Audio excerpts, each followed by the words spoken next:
चलिए बाबा, अब next chapter का रिवीजन चालू करते हैं। नेक्स्ट चैप्टर है अपील्स एंड रिवीजन। सर एक लिंकिंग दीजिए। देखिए बाबा, जब भी आपके अगेंस्ट कोई भी डिमांड ऑर्डर समझ लीजिए रेस कर दिया जाता है, डिमांड का या तो आप पेमेंट कर दीजिए विद इन 3 मंथ्स। अगर आपने 3 मंथ्स में पे कर दिया तो वेरी गुड है। अगर 3 मंथ्स में पे नहीं किया, ग्रेटर देन 3 मंथ हो गया, तो सर रिकवरी स्टार्ट हो जाता है। लेकिन अगर आप चाहो पेमेंट भी नहीं करना है सर, रिकवरी भी नहीं होनी है, तो कोई बात नहीं, डिमांड ऑर्डर आने के बाद विद इन 3 मंथ्स आप अपील के लिए जा सकते हो। याद रखिएगा, आप अपील के लिए जा सकते हो। और यही आता है linking of the chapter of appeals and revision. सुनिए, जब भी आप अपील के लिए जाते हो, आप अपील के लिए जाते हो against the order of adjudicating authority. Adjudicating authority, जो भी अथॉरिटी जीएसटी में अपॉइंटेड होते हैं, जो ऑर्डर पास करते हैं, उसे हम एडजुडिकेटिंग अथॉरिटी बोलते हैं।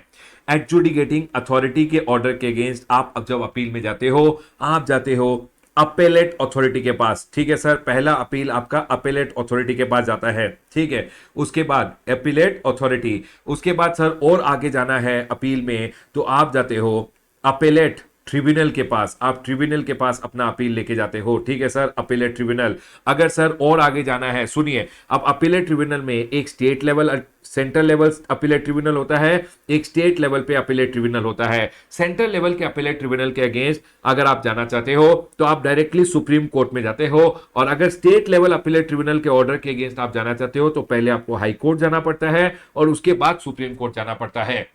तो अभी हम यही समझने वाले हैं कि सर अपील का मैकेनिज्म क्या होता है। सुनिए, अब appeal against an order of the adjudicating authority होता है। सर एडजुडिकेटिंग अथॉरिटी कौन होता है? एडजुडिकेटिंग अथॉरिटी वो अथॉरिटी होता है जो अपॉइंटेड और ऑथराइज होता है टू पास एन ऑर्डर, जिसको जीएसटी में अपॉइंट किया गया है टू पास एन ऑर्डर। जैसे सुपरिटेंडेंट हो गया, assistant commissioner, deputy commissioner, joint commissioner, ये सारे जो ऑर्डर पास करते हैं इन्हें हम बोलते हैं एडजुडिकेटिंग। जो एडजुडिकेशन ऑर्डर पास करते हैं उसे हम बोलते हैं एडजुडिकेटिंग अथॉरिटी। जो एक to pass, who has been appointed to pass an order or decision under this act are known as adjudicating authority। ठीक है सर, लेकिन याद रखिएगा ये जो अथॉरिटीज होती हैं इनको हम एडजुडिकेटिंग अथॉरिटी नहीं बोलते। कौन कौन नहीं होते हैं सर?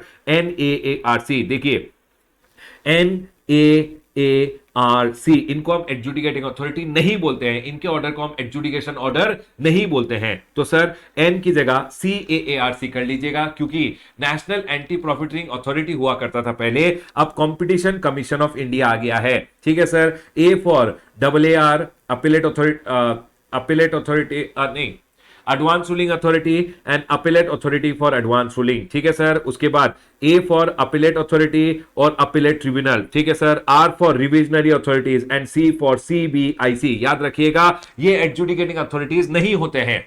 एडजुडिकेटिंग अथॉरिटी जो ऑर्डर पास करते हैं उसे हम एडजुडिकेशन ऑर्डर बोलते हैं। और ये अथॉरिटीज का ऑर्डर पास किया हुआ CAARC का ऑर्डर कभी भी एडजुडिकेशन ऑर्डर नहीं होता है। ठीक है सर, पॉइंट क्लियर है। अब सुनिए सर, CAARC कौन हो गया? C मतलब competition commission of India, A for AAR और AAR, A for appellate authority और appellate tribunal, R for revisionary authority and C for CBIC। ये एडजुडिकेटिंग अथॉरिटी नहीं होते हैं। ठीक है सर, पॉइंट क्लियर है। अब सुनिए, जब भी एडजुडिकेटिंग अथॉरिटी एक ऑर्डर पास करेगा उसे हम एडजुडिकेशन ऑर्डर बोलेंगे या ऑर्डर इन ओरिजिनल आप बोल लीजिए। अगेंस्ट एन एडजुडिकेशन ऑर्डर जो भी अग्रीव्ड होगा, जो भी दुखी होगा, वो जाएगा अपील के लिए। Sir whoever is aggrieved by the order in original, जिसे हम ओरिजिनल ऑर्डर बोलते हैं। एडजुडिकेशन ऑर्डर को हम हमेशा ओरिजिनल ऑर्डर बोलते हैं। और सर उस ऑर्डर को लेके जब आप अपील में जाते हो तो सर या तो डिपार्टमेंट चला जाएगा अपील में कि हे भगवान, हमारा जो है superintendent, assistant commissioner, deputy commissioner, जिसने भी ऑर्डर पास किया है, डिपार्टमेंट बोल रहे हैं हम तो खुद दुखी हैं अपने ऑफिसर से। अगर डिपार्टमेंट दुखी है तो डिपार्टमेंट अपील में जा सकता है। डिपार्टमेंट को छोड़ के समझ लीजिए टैक्स पेयर दुखी है, कोई भी एनी अदर पर्सन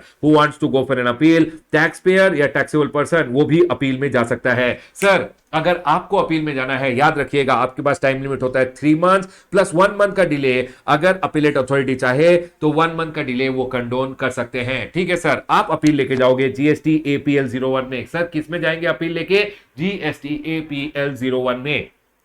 जब भी आप जा रहे हो अपील लेके तो आपको अलोंग विद स्पेसिफाइड अमाउंट, जो स्पेसिफाइड अमाउंट होता है वो साथ में लेके जाना है। सर ये स्पेसिफाइड अमाउंट क्या होता है? जितना भी आपने एक्सेप्ट कर लिया है एडमिटेड अमाउंट तो 100% आपको पे करना है। जो भी टैक्स, इंटरेस्ट, पेनल्टी, फाइन बनता है टैक्स इंटरेस्ट पेनल्टी फाइन जो भी आपने एडमिट किया है उस टैक्स रिलेटेड जो भी इंटरेस्ट पेनल्टी फाइन होता है वो देना है। उसके बाद सर जो भी टैक्स इन डिस्प्यूट होता है, याद रखिएगा tax in dispute, only the tax in dispute का 10% आपको देना पड़ता है एज प्री डिपॉजिट, लेकिन that is subject to a maximum of 25 crore rupees. और याद रखिएगा जब आपने टैक्स इन डिस्प्यूट का 10% आपने प्री डिपॉजिट दे दिया तो रिमेनिंग अमाउंट को स्टेड मान लिया जाएगा। और एक बात है यहां पे कि सर अगर मैं अपील कर रहा हूं against an order under section number 129 में डिटेंशन एंड सीजर के टाइम पे जब आप पे एक पेनल्टी ऑर्डर पास किया जाता है, वो पेनल्टी ऑर्डर के अगेंस्ट अगर आप अपील करना चाहते हो तो याद रखिएगा आपको 25% ऑफ द जो पेनल्टी अमाउंट होता है वो देना पड़ेगा, तभी आप अपील में जा सकते हो। ठीक है सर, पॉइंट क्लियर है। याद रखिएगा आप जब भी अपील में जा रहे हो टैक्स पेयर अपील में जाएगा within 3 months plus 1 month from the date of communication of the order और the decision by the adjudicating authority. जब एडजुडिकेटिंग अथॉरिटी ने आपको ऑर्डर दे दिया उसके 3 महीना प्लस 1 month का डिले कंडोन किया जा सकता है बाय द अपीलेट अथॉरिटी। ठीक है सर, हम जाएंगे अपील में। आप अपील में जब जाओगे जो भी एक्सेप्ट कर रहे हो वो टैक्स अमाउंट उसके साथ उसका इंटरेस्ट पेनल्टी फाइन जो भी बनता है वो दे देना और सर आपका अपील एक्सेप्ट हो जाएगा। लेकिन उसके साथ आपको जो भी टैक्स इन डिस्प्यूट है वो भी देना पड़ेगा 10%, but that is subject to a maximum 25 crore under CGST and 25 crore under SGST. ठीक है सर, पॉइंट क्लियर है। 10% प्री डिपॉजिट देना पड़ता है of the tax in dispute का। ठीक है सर, उसके अलावा एक बात याद रखिएगा अगर 129 का पेनल्टी ऑर्डर है और उसके अगेंस्ट आप जा रहे हो तो आपको 25% of the penalty amount as pre deposit देना पड़ेगा। डन सर, और आपका अपील चला जाएगा टू द अपीलेट अथॉरिटी। ठीक है सर, अगर डिपार्टमेंट अपील में जा रहा है तो उसे हम रिव्यू एप्लीकेशन या डिपार्टमेंटल अपील भी बोलते हैं। Commissioner either on his own motion या फिर सर डिपार्टमेंट कब अपील में जाएगा, या तो कमिश्नर को खुद को लगता है जो ये हमारा ऑफिसर था जिसने ऑर्डर पास किया था वो सर बड़ा ही गलत टाइप का ऑर्डर पास कर दिया है, तो डिपार्टमेंट अगर चाहे तो कमिश्नर अगर ऑन ओन मोशन चाहे तो भी जा सकता है, या कमिश्नर को एसजीएसटी या यूटीजीएसटी कमिश्नर ने बोला क्या आपका ऑफिसर ऑर्डर पास करता है गलत सलत ऑर्डर, उनके उधर से अगर रिक्वेस्ट आया एसजीएसटी यूटीजीएसटी ऑफिसर की तरफ से, तब डिपार्टमेंट का जो कमिश्नर है वो क्या करेगा, एग्जामिन करेगा record of any proceedings where in which the adjudicating authority, basically जो प्रॉपर ऑफिसर ने जो डॉक्यूमेंट्स को देखते हुए ऑर्डर पास किया था, और सेटिस्फाई करेगा कमिश्नर अपने आप को अबाउट द लीगैलिटी और प्रॉपर्टी ऑफ द डिसीजन कि सर जो एडजुडिकेटिंग अथॉरिटी ने जो ऑर्डर पास किया था या डिसीजन दिया था उसमें whether the adjudicating authority had acted as if he was the as if the adjudicating authority was the proprietor, whether he had passed the order legally। और sir उसके बाद अगर कमिश्नर को लगा कि ये जो ऑर्डर पास किया गया था बाय द एडजुडिकेटिंग अथॉरिटी वो सही नहीं है, तो वो अपने सबऑर्डिनेट को बोलेगा जा सबऑर्डिनेट जा जूनियर जाके एक अपील फाइल कर दे to apply to the appellate authority within 6 months plus 1 month का टाइम लिमिट कंडोन किया जा सकता है। 6 months प्लस 1 month मिलता है डिपार्टमेंट को और डिपार्टमेंट अपील लेके जाएगा एपीएल 03 में और अपील चला गया टू द अपीलेट अथॉरिटी। ठीक है सर, या तो आप जा सकते हो या डिपार्टमेंट जा सकता है। और सर अब जब अपीलेट अथॉरिटी के पास जाओगे किसके ऑर्डर के अगेंस्ट आप अपीलेट अथॉरिटी के पास जाते हो, याद रखिएगा अगर superintendent assistant commissioner deputy commissioner ने एडजुडिकेटिंग अथॉरिटी कौन था, सुप्रिटेंडेंट असिस्टेंट कमिश्नर या डेप्यूटी कमिश्नर था, तो उसके ऊपर जो ज्वाइंट कमिश्नर अपील होता है, ज्वाइंट कमिश्नर अपील का जो ऑफिसर होता है वो अपील सुनेगा। सर अगर ज्वाइंट कमिश्नर या एडिशनल कमिश्नर ने ऑर्डर पास किया था ओरिजिनल ऑर्डर, तो अपील कौन सुनेगा, अगर एडजुडिकेशन ऑर्डर अगर ज्वाइंट कमिश्नर एडिशनल कमिश्नर ने पास किया था तो कमिश्नर अपील सुनेगा। डन सर, अब जब वो अपील सुन रहे हैं वो एक ऑर्डर पास कर देंगे, अपील सुनते हुए ऑर्डर पास करेंगे और उसे हम ऑर्डर इन अपील OIA बोलते हैं। और सर वो जब समरी ऑर्डर इशू करेंगे उसका ऑर्डर का समरी APL 04 में दिया जाता है। सर वो जब ऑर्डर पास करते हैं अपीलेट अथॉरिटी जब ऑर्डर पास करती है वो आइदर कंफर्म कर देती है ओरिजिनल ऑर्डर को या मॉडिफाई कर देती है या एनल कर देती है, कैंसिल कर देती है जो डिसीजन और ऑर्डर एडजुडिकेटिंग अथॉरिटी ने दिया था, और वो within 1 year from the date of filing the appeal, within 1 year वो अपना ऑर्डर दे देते हैं, जनरली दे देते हैं, अगर दे दिया तो वेरी गुड, नहीं तो 1 year से ज्यादा टाइम भी वो ले सकते हैं, कोई इशू नहीं है। एक बात याद रखिएगा जब भी वो आपको एक ऑर्डर दे रहे हैं जिसमें आपको पे करना पड़ेगा, रिक्वायरिंग द एप्लीकेंट टू पे, मतलब अपीलेट अथॉरिटी ने अगर एक ऑर्डर पास किया जिसमें बोल रहे हैं कि आपको इतना अमाउंट पे करना है, तो सर आपको हमेशा that shall be passed without no order requiring applicant to pay shall be passed without giving a show cause notice, मतलब आपको शो कॉज नोटिस देंगे, उसी के बाद आपके अगेंस्ट एक एडवर्स डिसीजन पास किया जाएगा बेसिकली। ठीक है सर, पॉइंट क्लियर है। अब सुनिए सर अभी तक आपने क्या बोला? मैंने बोला अगर एडजुडिकेटिंग अथॉरिटी ऑर्डर पास करता है, उस ऑर्डर के अगेंस्ट या तो डिपार्टमेंट भी जा सकता है अपील में, या टैक्स पेयर भी अपील में जा सकता है। सर अगर आप जाओगे तो आप एपीएल 01 लेके जाओगे, डिपार्टमेंट जाएगा एपीएल 03 लेके। आपके पास time limit 3 months plus 1 month होगा, डिपार्टमेंट के पास 6 मंथ्स प्लस 1 मंथ का टाइम लिमिट होगा। सर आप जब जाओगे आपको प्री डिपॉजिट लेके जाना पड़ेगा, जो 10% of the tax in dispute होता है, टैक्स इन डिस्प्यूट का 10% आपको लेके जाना पड़ेगा। That is subject to a maximum of 25 crore under CGST and 25 crore under SGST। Sir department के लिए कोई प्री डिपॉजिट एप्लीकेबल नहीं होता है, ठीक है सर। और आपका अपील चलाया जाएगा अपीलेट अथॉरिटी के पास। अपीलेट अथॉरिटी अपना ऑर्डर पास करेगा, या तो वो कंफर्म कर देंगे जो ओरिजिनल ऑर्डर था, या उसको मॉडिफाई कर देंगे या एनल कर देंगे जो ओरिजिनल डिसीजन पास किया गया था, ठीक है सर। ये पॉइंट क्लियर हो गया है। उसके बाद एक बात याद रखिएगा, जब भी वो एक ऑर्डर पास करेंगे जिसमें आपको पे करना है, तो उसके लिए पहले आपको एक शो कॉज नोटिस देंगे और उसी के बाद अपना जो डिसीजन या ऑर्डर है वो पास करेंगे, ठीक है सर। पॉइंट क्लियर है। अब सुनिए, अगर डिपार्टमेंट अपील में नहीं गया, देखिए अगर आप 3 महीने प्लस 1 मंथ में अपील में नहीं गए तो आप तो अब अपील में जा ही नहीं सकते हो अगेंस्ट एन ऑर्डर। लेकिन डिपार्टमेंट अगर 6 महीने में अपील में नहीं गया तो याद रखिएगा अगेंस्ट दिस ऑर्डर, याद रखिएगा अगर डिपार्टमेंट अपील में नहीं गया तो डिपार्टमेंट का जो ये ऑर्डर है, इस ऑर्डर को रिवाइज कर सकता है रिविजनरी अथॉरिटी। तो सर अगर डिपार्टमेंट 6 मंथ में अपील में नहीं जाता है तो क्या उस ऑर्डर को, वो ऑर्डर अब डिपार्टमेंट समझ लीजिए 500 करोड़ का डिमांड रेज करना था, डिपार्टमेंट के ऑफिसर ने सिर्फ 50 करोड़ का डिमांड रेज किया था, क्या 450 करोड़ का डिपार्टमेंट को नुकसान हो जाएगा? नहीं, डिपार्टमेंट के पास और एक ऑप्शन है, जूनियर का ऑर्डर सीनियर रिवाइज कर देता है रिविजनरी अथॉरिटी। यही यहां बोला गया है, अगर against an order appeal file नहीं किया गया by the department with in 6 month,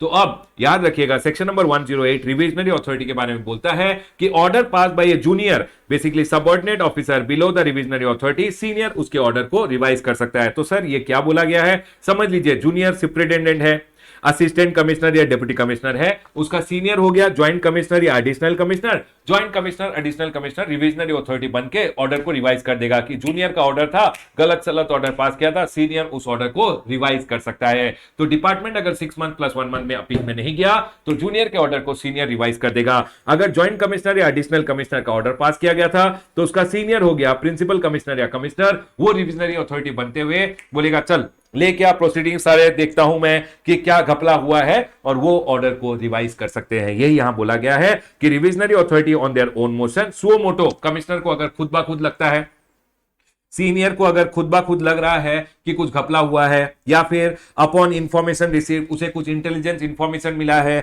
या कोई रिक्वेस्ट मिला था एसजीएसटी यूटीजीएसटी कमिश्नर थे, तो सीनियर क्या बोलेगा, ला वो प्रोसीडिंग जिसमें ये एडजुडिकेशन ऑर्डर पास किया गया था उस प्रोसीडिंग्स का फाइल लेके आ, मैं एग्जामिन करता हूं। एग्जामिनेशन करने के बाद अगर उन्हें लगा कि जो ऑर्डर पास किया गया था वो एरोनियस था, prejudicial to revenue interest था, इलीगल था, इम्प्रॉपर था, मटेरियल फैक्ट्स इनकंसीडर्ड थे या इग्नोर थे, या फिर in consequence of observation of the CNDG audit opinion के बाद अगर रिविजनरी अथॉरिटी को लगता है जूनियर का ऑर्डर को रिवाइज किया जाना चाहिए, तो वो क्या करेंगे, सारे ऑपरेशन स्टे कर देंगे, रोक दो, रिफंड देना था रिफंड मत दो, सब कुछ रोक दो, और वो क्या करेंगे, ऑपरेशन सारे स्टे करते हुए एक अपॉर्चुनिटी ऑफ बीइंग हर्ड देंगे, इंक्वायरी करेंगे, इंक्वायरी करने के बाद एक रिविजनल ऑर्डर रिविजनरी अथॉरिटी पास कर देगी जो उन्हें सही लगता है, जस्ट एंड प्रॉपर जो उन्हें लगेगा वो पास कर देंगे।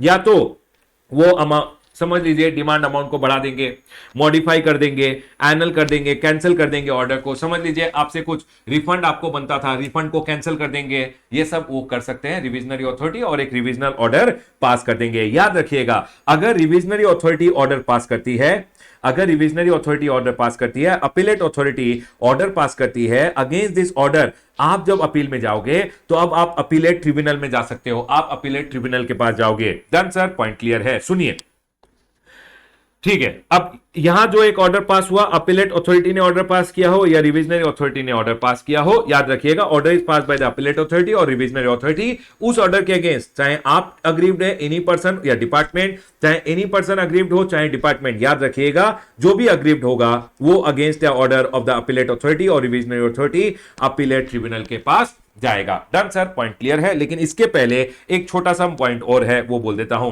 सर। वो जब ऑर्डर पास करेंगे अपॉर्चुनिटी ऑफ बीइंग हर्ड देंगे, मैक्सिमम एडजर्नमेंट 3 टाइम देंगे, अगर एडिशनल ग्राउंड परमिट करना है एडिशनल ग्राउंड परमिट करेंगे, और अपीलेट अथॉरिटी के पास अपील लेके जाने का कोई फीस नहीं होता है। उसके अलावा सेक्शन नंबर 109C अब इंट्रोड्यूस कर दिया गया है, जो बोल रहा है द अपीलेंट, सर मैंने अपील फाइल कर दिया, एपीएल 01 मैंने फाइल किया, डिपार्टमेंट ने एपीएल 03 फाइल किया, बट हमें लगता है कि हमें फाइल नहीं करना चाहिए था अपील, क्या हम अपील को विड्रॉ कर सकते हैं? यही बोला गया है। द अपीलेंट, जो भी अपीलेंट है, he may withdraw an appeal at any time before issuance of the show cause notice. Basically ये जो शोकॉज नोटिस इशू किया जाता है आपको, जब भी आपको टैक्स पे करने के लिए बोला जाएगा, तब जब अपीलेट अथॉरिटी ऑर्डर पास करेगी तो पहले वो शोकॉज नोटिस देते हैं, या तो before issuance of show cause notice, या सर ऑर्डर, अगर वो ऑर्डर इशू कर रहे हैं, anything either before issuance of show cause notice और the order whichever is earlier. वो अगर आप चाहो, सर शोकॉज नोटिस आया नहीं अभी तक, शोकॉज नोटिस या ऑर्डर, अगर समझ लीजिए आपको शोकॉज नोटिस दिया ही नहीं गया तो ऑर्डर देखिएगा, अगर शोकॉज नोटिस दिया गया, शोकॉज नोटिस या ऑर्डर देने से पहले याद रखिएगा any time before issuance of show cause notice या ऑर्डर,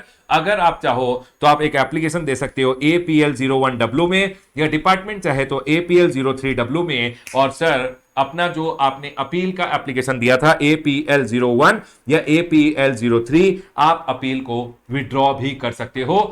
APL 01W फाइल कर दीजिए अगर टैक्स पेयर है, अगर डिपार्टमेंट है तो APL 03W फाइल कर दीजिए और आप अपील को विड्रॉ भी कर सकते हो। ठीक है सर, पॉइंट क्लियर है। अब सुनिए, अब इधर एक छोटा सा और पॉइंट आया है कि सर समझ लीजिए आपने एक अपील फाइल किया, when APL 01 and 03 is filed, हमेशा याद रखिएगा, समझ लीजिए एडजुडिकेटिंग अथॉरिटी ने एडजुडिकेशन ऑर्डर पास कर दिया, एडजुडिकेशन ऑर्डर, एडजुडिकेटिंग अथॉरिटी ने एडजुडिकेशन ऑर्डर पास कर दिया। अब आप जा रहे हो अपील में, आप जब भी जाके अपील फाइल करोगे APL 01 में, या डिपार्टमेंट APL 03 फाइल करता है, आप अपना सोच लीजिए एक बार, APL 01, डिपार्टमेंट क्या करेगा, APL 03 फाइल करेगा। हमेशा जब भी आप अपील जाके फाइल करोगे तो आपको एक एक्नॉलेजमेंट दिया जाएगा, जिसे हम प्रोविजनल एक्नॉलेजमेंट बोलते हैं। सर प्रोविजनल एक्नॉलेजमेंट क्यों बोलते हैं इसे? क्योंकि अभी ये आपका अपील फाइनल नहीं है। अपील तब फाइनल माना जाता है जब अपील के साथ जिस ऑर्डर के अगेंस्ट आप अपील करना चाहते हो वो भी सबमिट कर दिया जाए। तो सर मुझे तो एडजुडिकेटिंग अथॉरिटी ने ऑर्डर पास किया, मुझे अभी तक ऑर्डर का कॉपी नहीं मिला है, लेकिन मैं तो फटाफट जाके अपील फाइल कर दिया। जब आप अपील फाइल करते हो हमेशा आपको प्रोविजनल एक्नॉलेजमेंट दिया जाएगा। A provisional acknowledgement shall be issued immediately to the appellant. अब सर मुझे क्या करना है? अब सुनिए, अब क्या होता है, कुछ कुछ केसेस में डिपार्टमेंट खुद क्या करता है, जैसे ही एडजुडिकेटिंग अथॉरिटी ऑर्डर पास करता है वो ऑनलाइन पोर्टल में उस ऑर्डर को अपलोड कर देते हैं। अब यहां अगर समझ लीजिए ऑर्डर अपलोड हो गया ऑलरेडी, ऑर्डर का कॉपी अगर ऑलरेडी अपलोडेड हो गया in the portal, once the order appeal against is uploaded on the GST portal, department का ऑफिसर खुद ही ऑर्डर का कॉपी अपलोड कर दिया, तो सर फिर क्या होगा, जैसे ही यहां ऑर्डर का कॉपी अपलोड हुआ तो सर फाइनल एक्नॉलेजमेंट आपको दे दिया जाएगा कि आपका अपील फाइल हो गया है। और पता है date of filing the provisional application will be the date of filing of appeal. अगर यही देखिए यहां पे, once the order appeal against is uploaded on the portal, जैसे ही ऑर्डर अपलोड कर दिया गया पोर्टल में, तो sir A final acknowledgement indicating appeal number shell be issued in APL 03, आपको APL 02 दिया जाएगा, नॉट APL 03, APL 02 में एक फाइनल एक्नॉलेजमेंट दिया जाएगा और उसमें date of filing of appeal ये दिन नहीं होगा जिस दिन आपको प्रोविजनल एक्नॉलेजमेंट दिया गया था, वही date of filing of appeal होगा। देखिए date of issue of provisional acknowledgement is equal to the date of filing of appeal, मतलब इसी को date of filing of appeal मान लिया जाएगा। तो सर अगर समझ लीजिए यहां पे एडजुडिकेशन ऑर्डर पास किया गया, उसके बाद मैंने अपील फाइल कर दिया APL 01 में, या डिपार्टमेंट ने APL 03 में अपील फाइल कर दिया, उसके बाद आपको एक ऑर्डर का कॉपी अपलोड करना पड़ता है। अब सर समझ लीजिए डिपार्टमेंट खुद ही ऑर्डर का कॉपी, आपको याद है सर हमने सेक्शन नंबर 62, 63, 64 वगैरह में पढ़ा था जब असेसमेंट पढ़ रहे थे कि डिपार्टमेंट को summary of the order already upload करना पड़ता है। तो बेसिकली डिपार्टमेंट क्या करता है, खुद एक copy of the order online upload करता है ऑन द पोर्टल। तो अगर डिपार्टमेंट खुद ऑनलाइन कॉपी अपलोड करने वाला है उस ऑर्डर का, तो सर जैसे ही डिपार्टमेंट ऑर्डर का कॉपी अपलोड कर देगा वैसे ही आपको एक फाइनल एक्नॉलेजमेंट मिल जाएगा in APL 02 and date of filing of provisional acknowledgement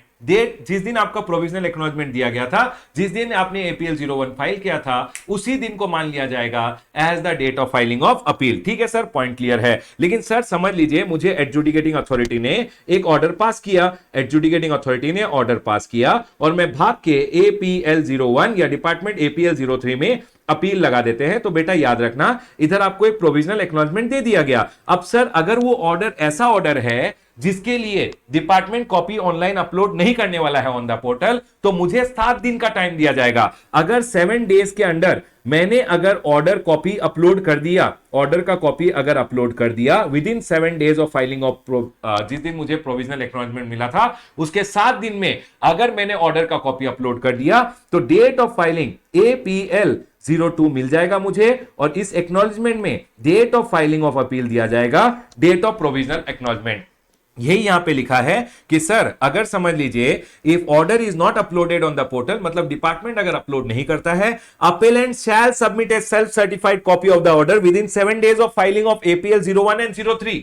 मतलब जो भी अपील कर रहा है, डिपार्टमेंट कर रहा हो चाहे आप कर रहे हो, अपीलेंट को विद इन 7 डेज अपना ऑर्डर का कॉपी खुद अपलोड करना पड़ेगा। अगर डिपार्टमेंट उस ऑर्डर का कॉपी अपलोड नहीं करता है, मतलब कोई ऐसा ऑर्डर है जिसका डिपार्टमेंट अपलोड नहीं करने वाला है कॉपी, तो आपको 7 दिन में उस ऑर्डर का कॉपी अपलोड करना है। एंड नाउ द डे, जिस दिन एक्नॉलेजमेंट आपको दिया जाएगा, अगर 7 दिन में आपने अपील का कॉपी अपलोड किया था, तो सर फाइनल एक्नॉलेजमेंट दिया जाएगा and date of issue of provisional acknowledgement will be the date of filing. मतलब इसमें डेट ऑफ फाइलिंग इसी दिन को लिया जाएगा। लेकिन सर अगर मैंने 7 दिन में ऑर्डर कॉपी अपलोड नहीं करते हुए यहां ऑर्डर का कॉपी अपलोड किया, तो बेटा इस दिन आपको APL 02 दिया जाएगा and date of filing will be, जिस दिन आपने ऑर्डर कॉपी अपलोड किया उसी दिन को date of filing of appeal माना जाएगा। If self certified copy is not submitted within 7 days of filing of APL 01 and 03, then date of submission of such copy of decision और order is the date of filing of appeal. मतलब आपका appeal किस दिन file माना जाएगा? अगर 7 दिन में आपने ऑर्डर कॉपी दे दिया था तो यह दिन होगा date of filing of appeal. अगर 7 दिन के बाद दिया था, जिस दिन आपने ऑर्डर कॉपी सबमिट किया उस दिन को माना जाएगा date of filing of appeal. क्या यह पॉइंट 100% क्लियर है? यस सर, पॉइंट क्लियर है। आ जाइए आगे बढ़ते हैं। अब सुनिए सर, अपीलेट अथॉरिटी ने ऑर्डर पास कर दिया या सर रिविजनरी अथॉरिटी ने ऑर्डर पास कर दिया, तो जो भी अग्रीव्ड होता है by the order of the जो भी अग्रीव्ड पार्टी होता है, चाहे एनी पर्सन या डिपार्टमेंट, आप अपील में जाइए टू द अपीलेट ट्रिब्यूनल। याद रखिएगा, अपीलेट ट्रिब्यूनल 2 टाइप का अपीलेट ट्रिब्यूनल है बेसिकली सर। एक है सेंट्रल लेवल अपीलेट ट्रिब्यूनल, एक है स्टेट लेवल अपीलेट ट्रिब्यूनल। आपका केस आपको सेंट्रल लेवल अपीलेट ट्रिब्यूनल के पास तब लेके जाना है जब आपके केस में कोई भी एक मैटर जो इन्वॉल्व है वो relating to any issue involves place of supply related issue, where one of the issue is relating to place of supply, तो आपको सेंट्रल लेवल अपीलेट ट्रिब्यूनल के पास जाना है। अगर आपके केस में प्लेस ऑफ सप्लाई का मैटर नहीं है तो आपको स्टेट लेवल अपीलेट ट्रिब्यूनल के पास जाना है। Central level appellate tribunal is further divided into national bench. Basically central level appellate tribunal का जब आप बात करते हो तो sir central level appellate tribunal किसको किसको बोला जाएगा? नेशनल बेंच को बोला जाएगा। National bench is further bifurcated into regional benches. हर एक बेंच में सर एक जुडिशियल मेंबर होता है जिसे हम प्रेसिडेंट बोलते हैं, एक technical member from the centre होता है, एक technical member from the state होता है। एक जुडिशियल मेंबर जो प्रेसिडेंट होता है उस बेंच का, एक technical member from the centre and एक technical member from the state होता है। ठीक है सर। उसके बाद सर अब स्टेट लेवल अपीलेट ट्रिब्यूनल की अगर बात करोगे उसमें भी एक स्टेट बेंच होते हैं एंड स्टेट बेंचेस को फर्दर डिवाइड किया जाता है between area bench. For an example, Karnataka का एक मेन बेंच होगा and that will be further bifurcated into area wise benches. Sir याद रखिएगा, हर एक बेंच में एक जुडिशियल मेंबर, एक टेक्निकल मेंबर सेंटर, एक टेक्निकल मेंबर स्टेट होता है। ठीक है सर, पॉइंट क्लियर है। अब सर ये क्या करेंगे? ये भी अपना ऑर्डर पास कर देंगे और ऑर्डर पास करते ही आइदर कंफर्म कर देंगे जो ओरिजिनल ऑर्डर था, या सर मॉडिफाई कर देंगे उसको, या ऑर्डर को कैंसिल कर देंगे, एनल कर देंगे। और सर इन्हें भी ऑर्डर पास करने का time limit within 1 year from the date of filing of appeal होता है। एज फार एज पॉसिबल इन्हें कोशिश करना है कि सर अपीलेट ट्रिब्यूनल भी ऑर्डर पास कर दे विद इन 1 ईयर। और जब भी वो ऑर्डर पास करेंगे वो appellate authority, revisionary authority, original adjudicating authority, appellate, jurisdictional commissioner and commissioner of state tax and union territory tax जो है उसको एक कॉपी भेज देंगे। अब सर ये जो ऑर्डर पास किया गया था, अगर ये सेंट्रल लेवल के जो अपीलेट ट्रिब्यूनल थे उन्होंने पास किया है, जैसे basically national bench and regional bench ने, तो आपको कोई हाई कोर्ट में नहीं जाना है, आप डायरेक्टली सुप्रीम कोर्ट के पास जाओगे। लेकिन सर अगर ऑर्डर पास किया गया था बाय द स्टेट बेंच और एरिया बेंच, तो sir appeal to the high court जाएगा अब आपका डायरेक्टली। उसके बाद अब आपको जाना है पहले high court and high court के बाद सुप्रीम कोर्ट। याद रखिएगा जब भी आप हाई कोर्ट के पास जाओगे, हाई कोर्ट आपका केस तभी एडमिट करेगा जब question substantial question of law involve है। याद रखिएगा हाई कोर्ट आपका केस तभी क्वेश्चन इन्वॉल्व तभी केस को लेता है जब substantial question of law involve है। फैक्चुअल इश्यूज पे अगर आप फाइट कर रहे हो वो उस केस को एंटरटेन नहीं करेंगे। उसके बाद वो एडमिट करेंगे with in 180 days plus extension का कोई टाइम लिमिट नहीं है। कंडोनेशन हाई कोर्ट कर सकता है। अपील जाएगा हाई कोर्ट के पास within 180 days plus extension वो दे सकते हैं। अपील APL 08 में जाएगा। It will be heard by at least 2 जजेस और एडमिट तभी वो करेंगे क्योंकि देखिए पहले आपने pre deposit 10% plus 20% appellate tribunal को दिया होगा और सर अब जब यहां आप आओगे तो आपको 70% जो रिमेनिंग अमाउंट है वो भी देना है, तभी वो आपका केस को एडमिट करेंगे। सर आपने तो बोला नहीं। यस बाबा, अपीलेट ट्रिब्यूनल का जब आप केस लेके जाते हो, ये मिस कर गया मैं, जब अपीलेट ट्रिब्यूनल के पास आप केस लेके जाते हो आपको याद रखना है अपीलेट ट्रिब्यूनल के बाद जब आप केस लेके जाओगे डिपार्टमेंट लेके जाएगा APL 07। आप जब केस लेके जाओगे आप APL 05 में अपील लेके जाओगे। ठीक है सर, आपके लिए time limit 3 months plus 3 months होता है। कंडोनेशन ऑफ डिले 3 मंथ्स का किया जा सकता है by the appellate tribunal. Department जाएगा तो उनके पास 6 महीने का टाइम लिमिट होता है, कोई कंडोनेशन ऑफ डिले का जरूरत नहीं है। सर आप अपीलेट ट्रिब्यूनल के पास जाओगे तो फीस होता है। अगर आपका जो केस है उसमें अमाउंट इन्वॉल्व 1 लाख है तो 1000 rupees, sir amount involve 2 lakh है तो 2000 रुपीज, ऐसे मैक्सिमम 25,000 का फीस होता है।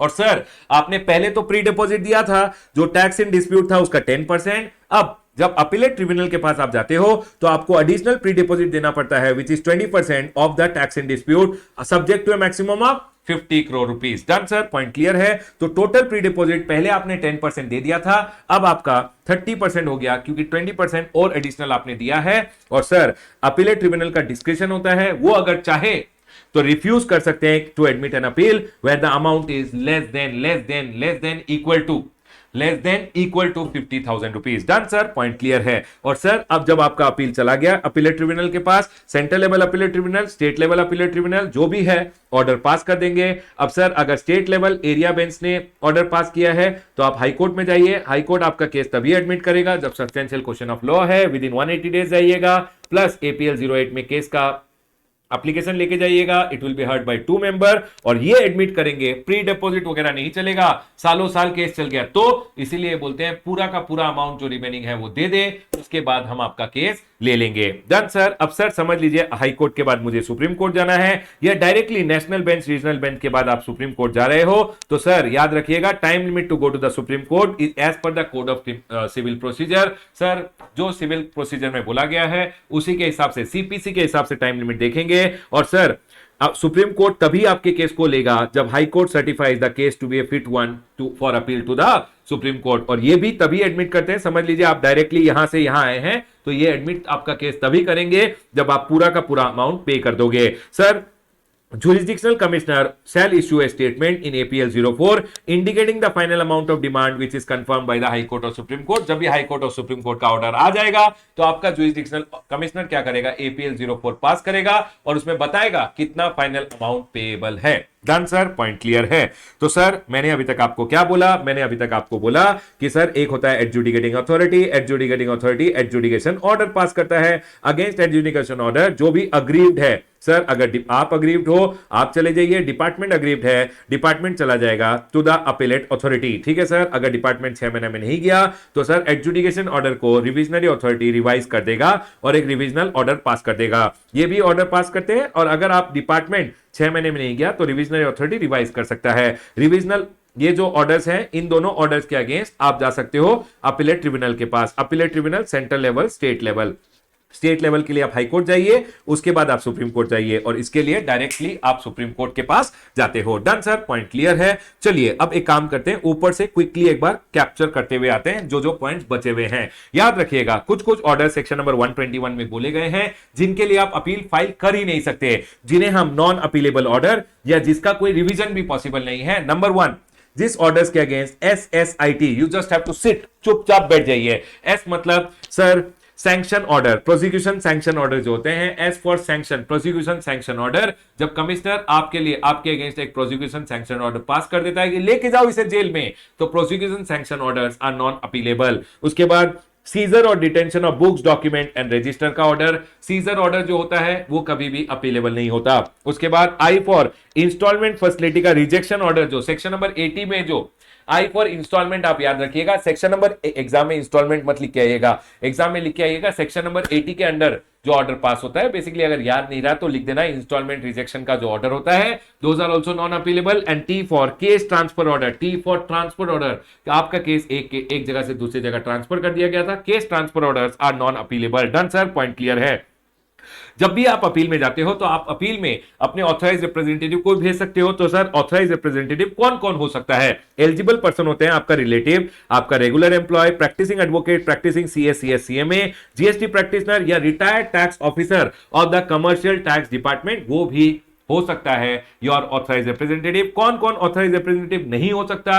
डिसमिस फ्रॉम गवर्नमेंट सर्विस, अगर कोई डिसमिस है from the government service, convicted of an offence है अंडर द जीएसटी लॉ या एग्जिस्टिंग लॉ, मतलब जो पुराने लॉ था उसमें कोई कन्विक्टेड था, या गिल्टी ऑफ मिसकंडक्ट है, या कोई एडजक्ट इंसॉल्वेंट है, ये इनएलिजिबल होते हैं for being an authorise representative. ठीक है सर, पॉइंट क्लियर है। उसके अलावा अगर आप देखोगे यहां इंटरेस्ट की बात की गई है, याद रखिएगा जब भी आपने अपीलेट अथॉरिटी या अपीलेट ट्रिब्यूनल के पास प्री डिपॉजिट दिया है, याद रखिएगा जब भी आपने अपीलेट अथॉरिटी और अपीलेट ट्रिब्यूनल के पास प्री डिपॉजिट दिया है, प्री डिपॉजिट को जब रिफंड किया जाएगा तो इंटरेस्ट अंडर सेक्शन नंबर 115 दिया जाता है, that is eight the rate of 6% आपको इंटरेस्ट मिलेगा। अगर आपका 10% या जब आप अपीलेट ट्रिब्यूनल के पास 20% देते हो, उस अमाउंट को अगर रिफंड किया जाएगा तो रिफंड का यहां पे इंटरेस्ट अंडर सेक्शन नंबर 115 दिया जाता है, जो बोलता है 6% इंटरेस्ट मिलेगा प्री डिपॉजिट रिफंड करने पे, 6% इंटरेस्ट मिलेगा from the date of payment till the date of refund, from the date of payment till the date of refund. याद रखिएगा यहां पे लिखा हुआ है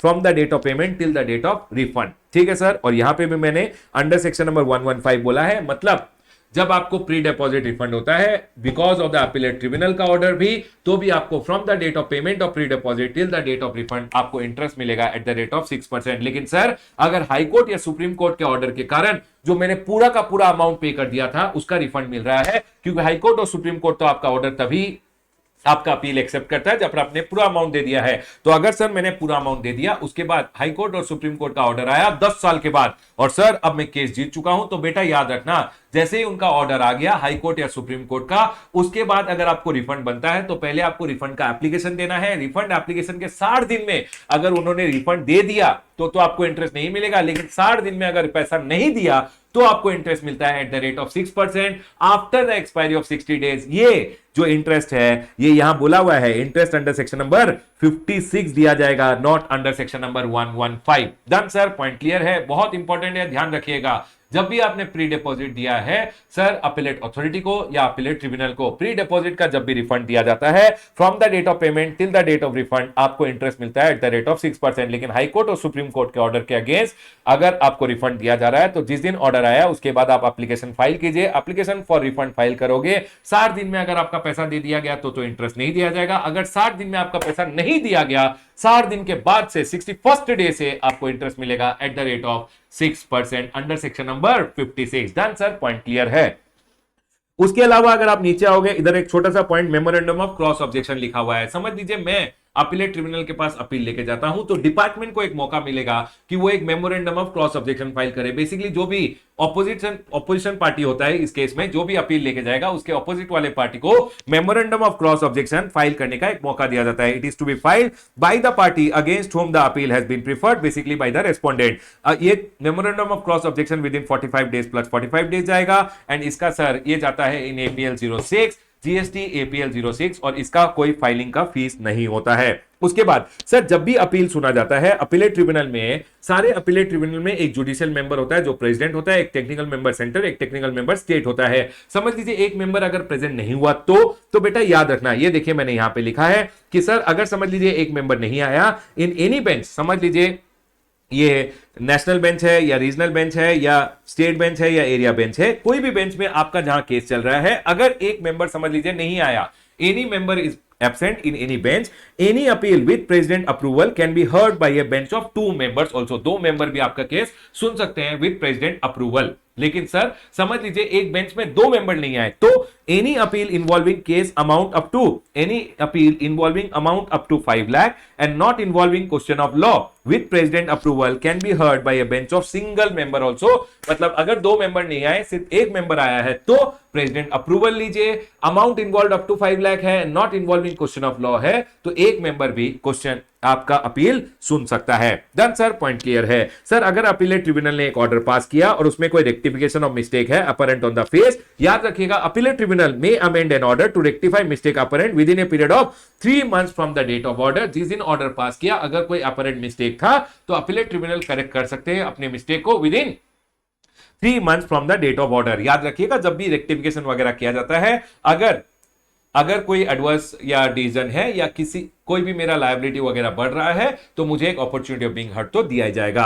याद रखिएगा जब भी आपको अपीलेट ट्रिब्यूनल के पास जाना है, आपको अपीलेट ट्रिब्यूनल के पास within 3 months plus 3 month, department को विद इन 6 मंथ जाना पड़ता है। लेकिन सर अभी तो अपीलेट ट्रिब्यूनल कॉन्स्टिट्यूट ही नहीं हुआ है, तो इन्होंने एक removal of difficulties order pass किया और बोल दिया कि सर जब ऑर्डर दे दिया गया था बाय द अपीलेट अथॉरिटी, उसके विद इन 3 मंथ या 6 मंथ डिपार्टमेंट को बेसिकली आप लोगों को जाना पड़ता है टू द अपीलेट ट्रिब्यूनल के पास। और सर अब क्योंकि अपीलेट ट्रिब्यूनल कॉन्स्टिट्यूटेड नहीं है, तो सर आपको देखना है with in the from the order within 3 months, अगर समझ लीजिए टैक्स पेयर जा रहा है, from the order within 3 month जाना है, या फिर जिस दिन अपीलेट ट्रिब्यूनल कॉन्स्टिट्यूट हो गया उस दिन से वो 3 मंथ देखा जाएगा। यही इन्होंने बोला, time limit to file an appeal before the appellate tribunal will be later of date of communication of the order. From the date of communication of order 3 months आपको मिलता है, डिपार्टमेंट को 6 महीने मिलता है, और from the date of constitution of the appellate tribunal, जिस दिन अपीलेट ट्रिब्यूनल कंस्टिट्यूट हो गया, मतलब जिस दिन प्रेसिडेंट एंटर्स द ऑफिस, उस दिन से ये जो time limit to file the appeal to the appellate tribunal 3 months plus 3 months and department के लिए 6 मंथ का टाइम लिमिट है,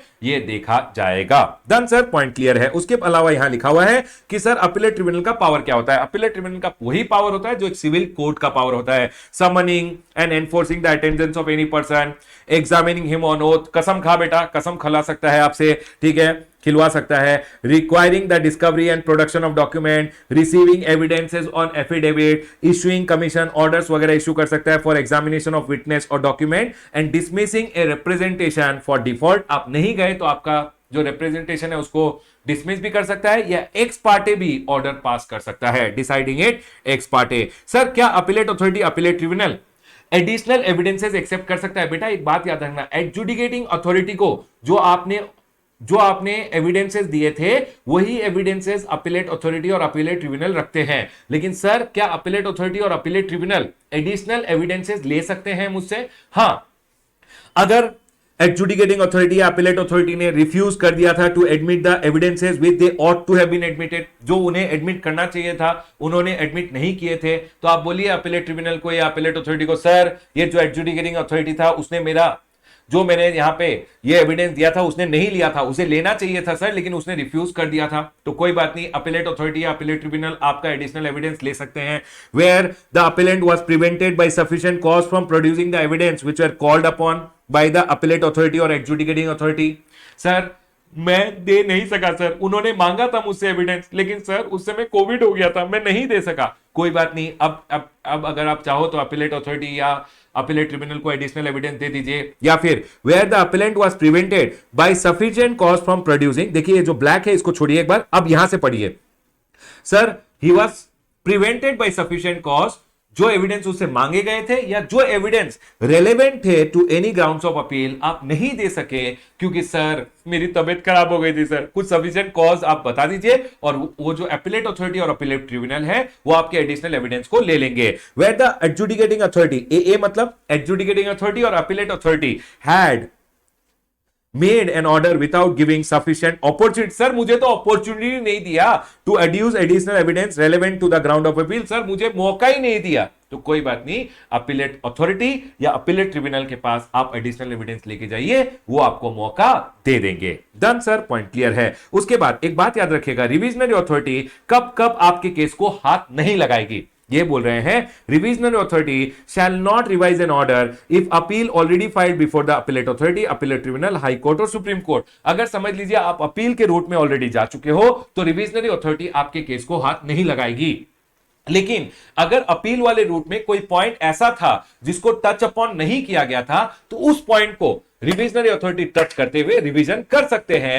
from how much is the time limit for the revisionary authority to revise a point which was not being touched by the appellate authority, appellate tribunal, high court या supreme court. तो उसमें याद रखिएगा from the original order of the adjudicating authority से 3 साल का time limit होता है टू द रिविजनरी अथॉरिटी, या फिर जिस दिन ऑर्डर इन अपील दिया गया by the appellate authority, appellate tribunal, high court या सुप्रीम कोर्ट, उस दिन से 1 year whichever is later, उस टाइम के बीच में बेसिकली रिविजनल अथॉरिटी उस एक पॉइंट या 2 पॉइंट जिसको अपील में टच नहीं किया गया था, उस पॉइंट पे रिविजनरी अथॉरिटीज रिवीजन कर सकती है। यही बोला गया है, any point which is not revised और decided in an appeal can be revised.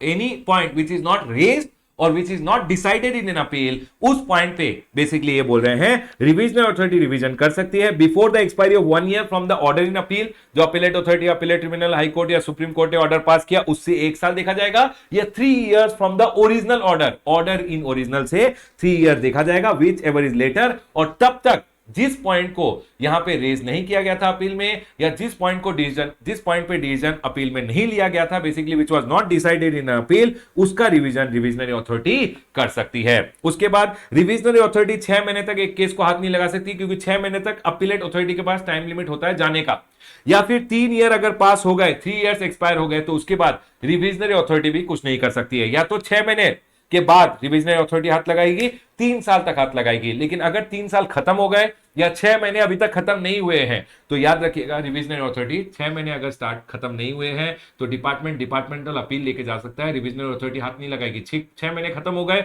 तो रिविजनरी अथॉरिटी एक केस को हाथ लगा सकती है और 3 साल तक हाथ लगा सकती है। लेकिन 3 साल भी अगर खत्म हो गए from the order in original, याद रखिएगा 3 साल खत्म हो गए, अब डिपार्टमेंट भी कुछ नहीं कर सकता है। Revisionary authority period of 6 months has not expired और 3 इयर्स हैज एक्सपायर्ड, तो रिविजनरी अथॉरिटी भी अब रिवीजन नहीं कर सकती है। उसके बाद sir already taken up for revision, it was picked up but was never revised, तो उस केस में भी रिविजनरी अथॉरिटी एक बार पिकअप किया, रिवीजन नहीं किया था, तो सेकंड टाइम पिकअप करके रिवीजन नहीं कर सकते हैं। सर एक रिविजनल ऑर्डर ऑलरेडी पास कर दिया गया था, रिविजनल ऑर्डर को फिर रिवाइज करना पॉसिबल नहीं है, नो रिवीजन अगेन। उसके बाद जो भी वेट टाइम स्पेंड होता है और जो भी period of stay by the court होता है, हमेशा याद रखिएगा wait time spend between the decision of appellate authority, appellate tribunal to high court to supreme court, if the same issue is already pending before the appellate tribunal और high court, तो sir जो भी wait time spend किया जाता है by the revisionary authority, उसको from the time limit of that 3 years वगैरह exclude कर दिया जाएगा। और period of stay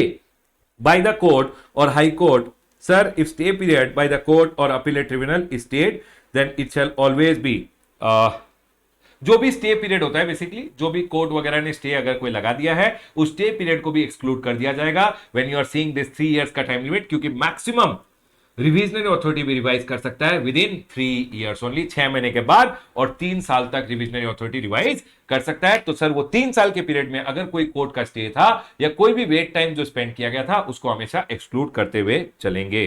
done sir, point clear है। उसके अलावा सेक्शन नंबर 120 इधर आता है, appeal not to be filed in certain cases. क्या होता है, board on the recommendation of council issue कर देता है ऑर्डर और direction, instruction fixing the monetary limit for regulating appeal और application by the GST officer, कि सर बोर्ड सीबीआईसी बोल देता है अपने ऑफिसर को, देख 10,000 5,000 रुपए का एक लिमिट फिक्स कर देगा। 10,000 रुपए का अगर कोई केस है तो तू जानता है डिपार्टमेंट के ऑफिसर कि तू जीत जाएगा, लेकिन तू उसमें अपील फाइल मत करना, क्योंकि डिपार्टमेंट अगर डिपार्टमेंटल अपील 10,000 रुपए के लिए लेके जा रहा है, 10,000 रुपए एक छोटा अमाउंट है, उसके लिए अगर तू अपील फाइल करेगा तो टाइम लॉस होगा, डिपार्टमेंट का जो अपील सुनने वाला ऑफिसर है उसका टाइम खराब होगा। डिपार्टमेंट तो अपील फाइल मत करना। तो समझ लीजिए अगर डिपार्टमेंट ने कोई अपील फाइल नहीं किया एक केस में क्योंकि अमाउंट छोटा था, अब नेक्स्ट टाइम आपने क्या किया, सेम कारनामा आपने फिर से कर दिया लेकिन अमाउंट बड़ा था, अब डिपार्टमेंट ने क्या किया, डिपार्टमेंटल अपील फाइल कर दिया, तो आप ऐसा नहीं बोल सकते कि सर पहले डिपार्टमेंट ने डिपार्टमेंटल अपील फाइल नहीं किया था, मतलब पहले जो मैंने ये काम किया था सेम टू सेम काम पहले,